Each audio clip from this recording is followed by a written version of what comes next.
Hi guys, I'm Miss Roz, and I'm a teaching artist with the PACE program with the Acadiana Center for the Arts with the Lafayette Parish school system here in Lafayette, Louisiana. And I'm here today to have a video to show you about a well-known artist here in our state named Floyd Sonnier. Let me tell you a little bit about Floyd.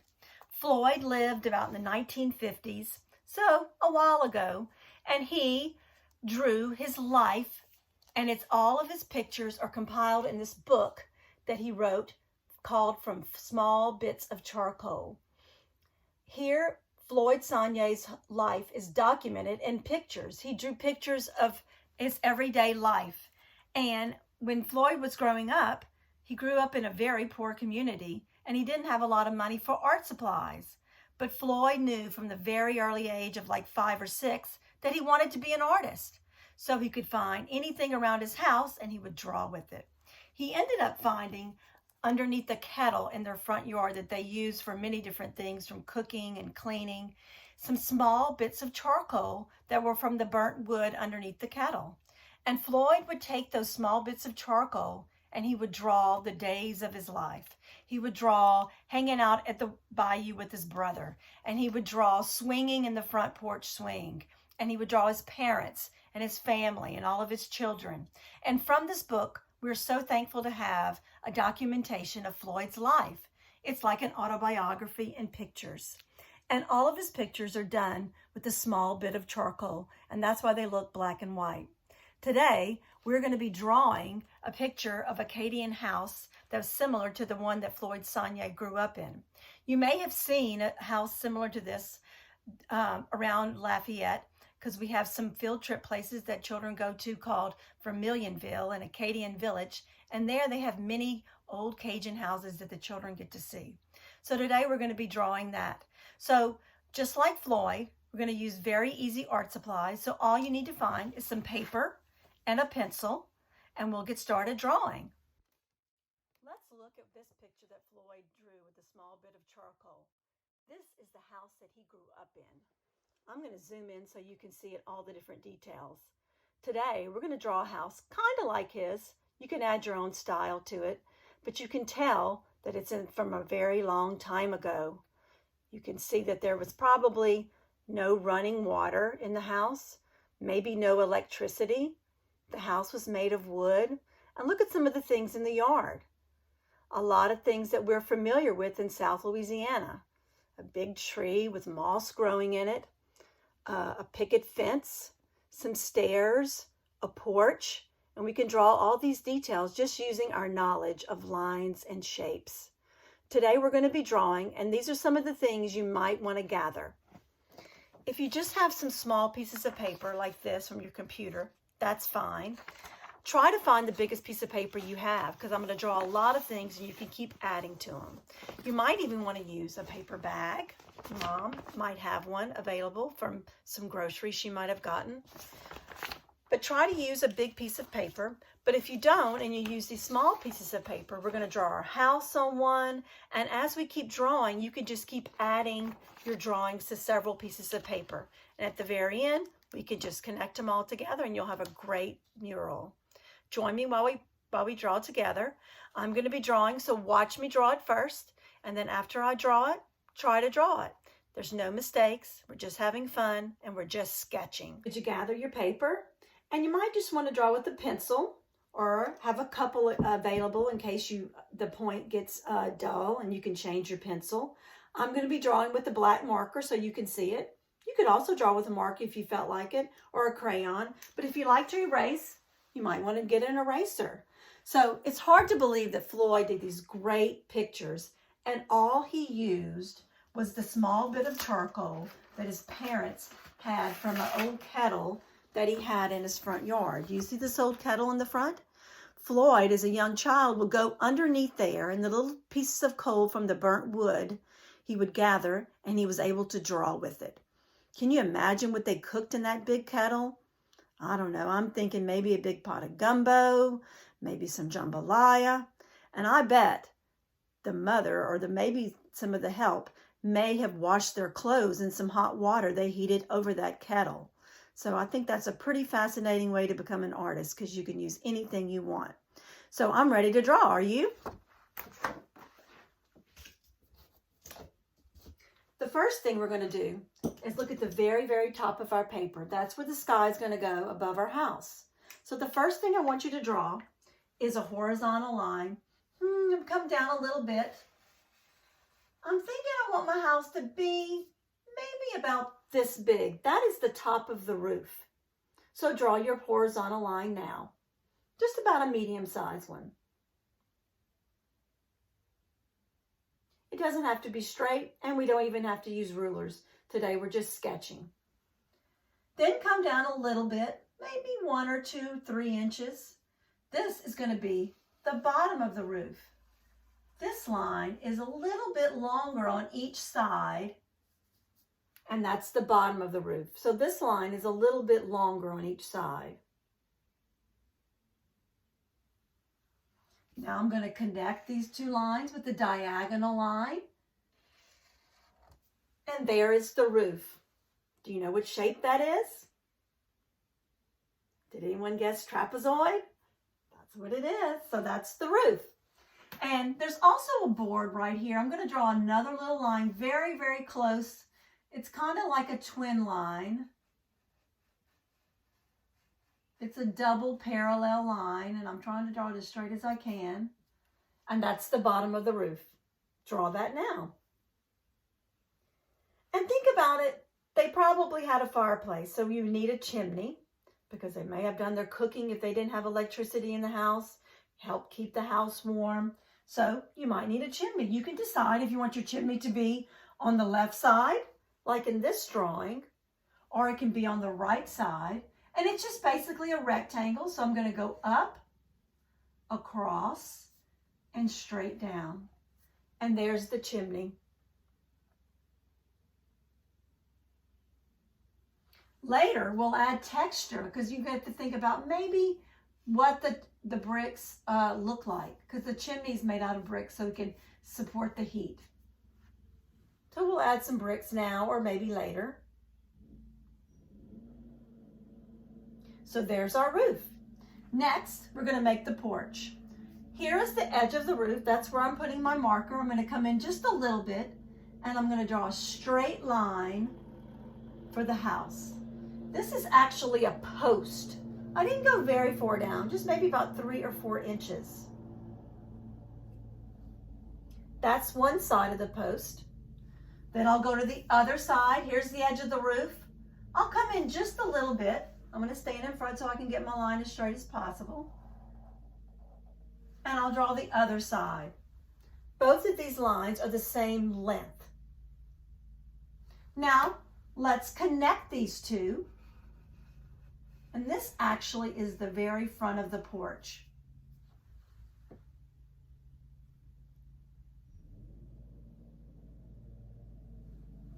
Here's the other side of the post for the porch.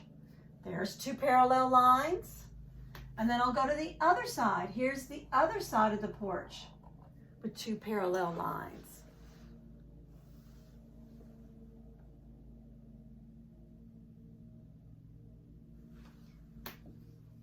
So this is the front porch. How many of you ever stood on a house that's raised up off the ground and you've walked to the very edge of the porch and you can actually jump because the house is raised up on blocks? So we're going to put some blocks. These are just rectangles. They're probably blocks of bricks. These houses were not built on cement slabs. They were raised up on piers. So raise up your house up on blocks.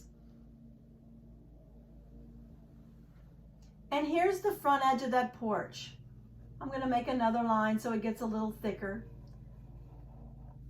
So there's the front or the porch. Next, come up just a little bit and make another parallel line. This actually is the back of the porch. So as an artist, we need to show what is the porch made of. There's probably some boards. They're probably made of wood, so we need to draw those. I'm just going to draw some straight lines, maybe some a little slanted that shows it moves out. And now you can see that my porch is made out of boards and wood.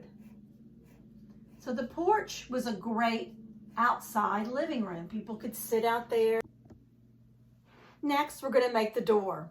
So we need to remember when we're making a door, we know it's a rectangle, but let's make it tall. Let's make it all the way up near the top, near the roof. So when we make a rectangle, we start at the porch and we go up, straight across, and down. I'm putting my door in the middle, but you may want to put your door on the left side or the right side. After you do that, I'm going to add a twin line. That means I'm retracing it all the way around because it has to have boards to support it. Floyd did not have electricity in his house, so I'm imagining that in the summertime it was warm.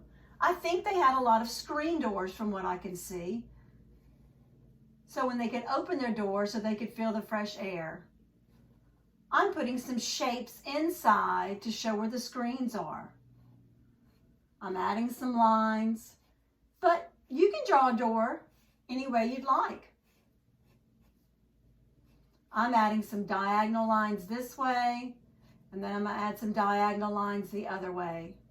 Don't forget your doorknob.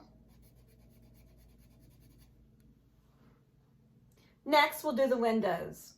You could make short, tall windows, long, skinny windows.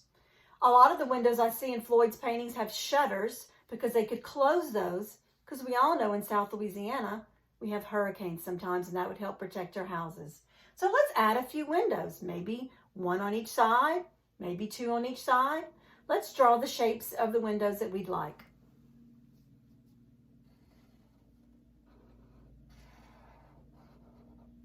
I'm putting a window on this side, and I might put a taller window that's wider on the other side. I saw in Floyd's pictures that his windows were raised and his curtains were blowing in the wind. So I'll add some curtains blowing in the wind.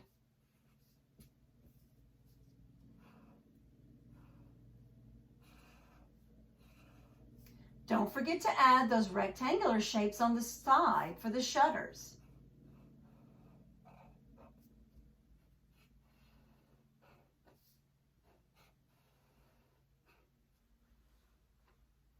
And now we need to get up into the house, so we have to add some steps. I'm going to put the steps right in front of the door.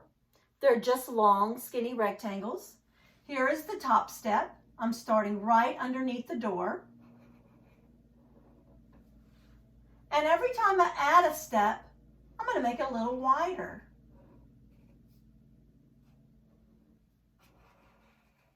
I don't know how many steps it's going to take for you to get onto your porch.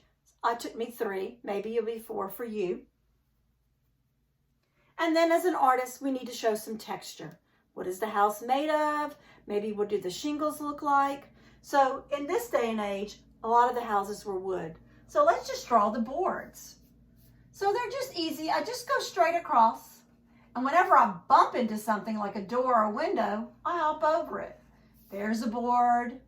There's a board. Whenever I get to the door, I just hop over it.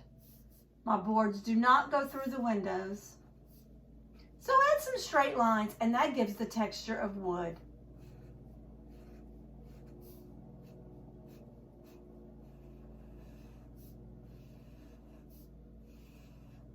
The shingles were probably made out of wood as well.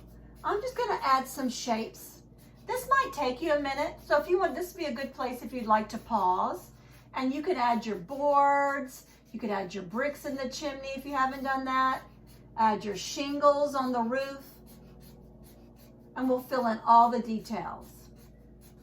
Join back with me once you have all that done.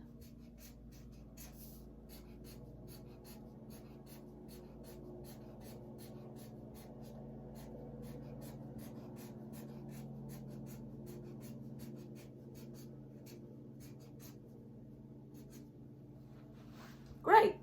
Now let's think about the outside. Let's put a tree somewhere, maybe like an oak tree. You might want your tree to be in the front yard, which will be closer to the bottom. That's in the foreground of this landscape that we're drawing. You may want your tree to be in the background where the roots of the tree would be kind of up in the middle of the page. So decide if you want to put a tree in the front or put a tree in the back. You may want to put 2 trees, but we have a lot of things to draw, so I'm going to leave some space. I'm only going to make 1 tree. My tree is going to be near the front, in the foreground. So on this side, or whatever side you have the most room, I'm going to draw a zigzag line. Zigzag lines go up and down and up. That'll be the roots of my tree. This might be an oak tree, or it might be a cypress tree. I'm going to draw some lines on the side. This is the tree trunk. They curve a little bit. And the trunk goes up. Then I'll add some little lines like these. These could be the branches. And then I'll just do a quick little curvy line. These will show where the leaves of the trees are.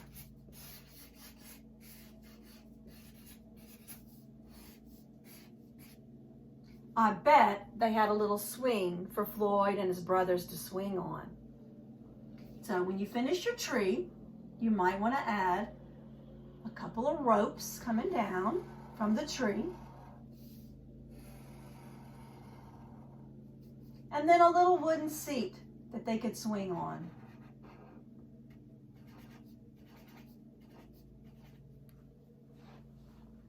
So does everybody have a tree? On the other side of the house, we're going to make a picket fence.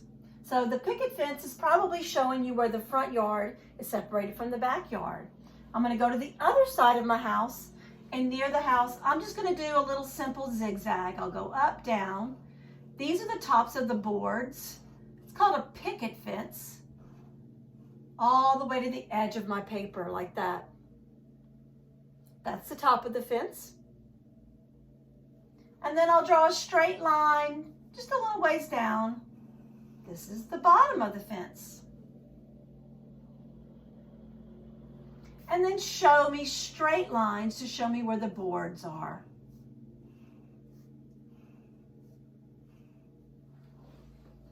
So now we can see where the front yard is and we can see the backyard.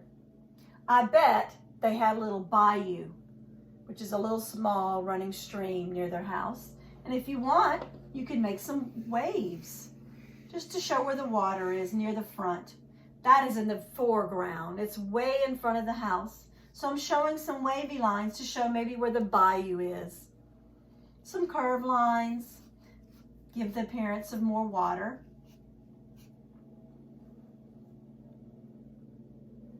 You could add some grass, little grass zigzags, little W's growing along. Maybe some flowers.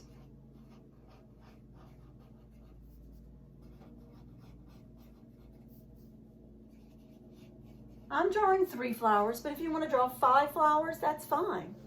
So pick and choose what Miss Roz is drawing and add to your drawing. If you want a tree, if you want more fences. We're also going to make that big kettle that's in the front of his yard. So I have a good space over here for this big black kettle that we showed in the other picture. And it's pretty easy to draw if you know how to draw an oval. It's a very flat oval, kind of like an egg that's been squished. So over here, I'm going to make an oval like this.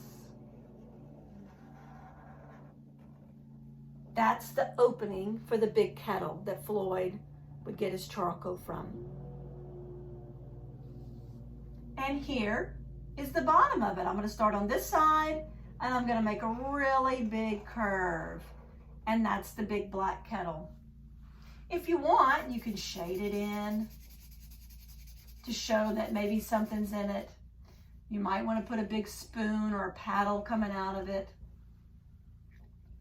And don't forget to draw like some firewood or some charcoal underneath it. So now that we've learned how to draw that pot, we can make it into a lot of different things. Floyd also had a rain barrel that he would gather the raindrops. His family would keep the water to water their vegetables or their crops or whatever they needed in their house, maybe to wash their clothes. So the same way we drew this, we could use it again to make a rain barrel. I might put the rain barrel here. This is the oval. That's the top of the barrel. I'm going to curve on the side and curve on the side, and then here's the bottom a curve. That's a barrel. Shows that it's round, so I'm going to add some curves. It was probably made out of wood, so I'll draw some lines to show the boards from the wood. And there's a rain barrel. The same way we drew that, we could add a pail. It could be a basket or it could be a pail, something to gather things. I can imagine they would probably have to gather their eggs from the chickens in the olden days. Maybe they would have to gather fruit from a orchard, some apples or some pears. Or it could be a little pail that they may have gone fishing and they have to keep the fish in. So the same way we made these containers, we can make a pail or a basket. Make the flat oval, add the sides, add the curved bottom, and if it's a pail, put a handle on it.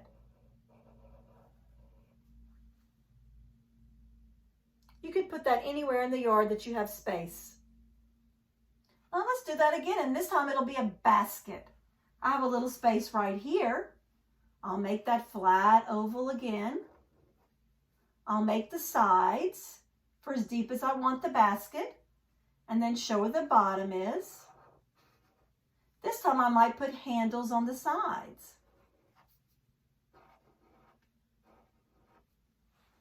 If you've run out of room, you can keep drawing some of these details from the outside and put that on another piece of paper.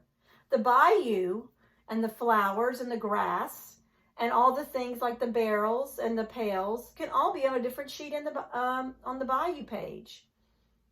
Have fun, do this drawing again. Do it a different way. This is just a drawing lesson. This is just one suggestion of how to do an old Acadian house. And you may remember a house you may have seen on a field trip at Acadian Village that we have here in Lafayette, Louisiana, or in Vermilionville. There's lots of houses like this. And you might want to draw one that you have in your memory of those places as well. So I've just drawn a few things that we could add to our old Acadian style house. And I can imagine Floyd playing right here in this front yard and gathering some small bits of charcoal. I hope you had fun today. And I hope you tune back with us every day at 10 a.m. on the YouTube channel. Acadiana Center for the Arts will be posting new videos. There's one for kindergarten, there's one for first grade, and one for second grade. Share these with your older brothers and sisters. I'm sure they can do these as well. So there also are visual and creative movement art types lessons because they're all different types of artists. And if you feel inclined to donate, please donate to the Acadiana Center for the Arts. It's a nonprofit organization here in Lafayette, Louisiana. I really had fun today, and I hope you understood the little drawing that we did, and I hope you continue to add to it and have fun and make a drawing just like Floyd Sonnier did, our Louisiana artist. Thank you so much.